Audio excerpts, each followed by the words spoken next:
Welcome to Back to the Bible. You're listening to A Time to be Renewed by Wiersbe. March 26th, Light-footed.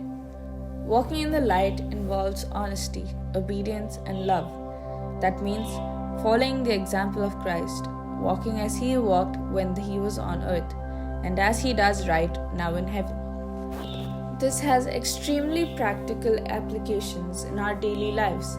For example, what should a believer do when another believer sins against him? He should forgive, just as God, for Christ's sake, has forgiven them both. Walking in the light, following the example of Christ, will also affect a home. Husbands are supposed to love and care for their wives, who in turn are to honor and obey their husbands. In every area of our life, our responsibility is to do what Jesus would do. He is truly the one great example of the kind of life we should live.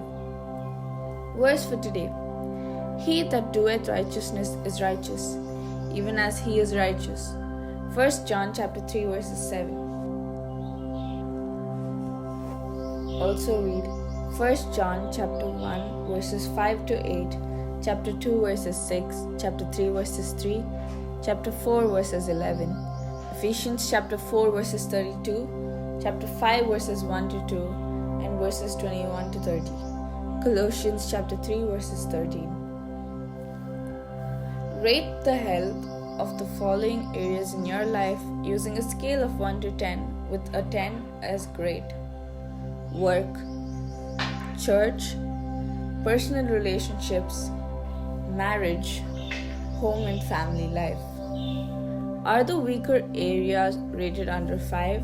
Weak because you are not walking in the light? Following Christ's example of honesty, obedience, and love.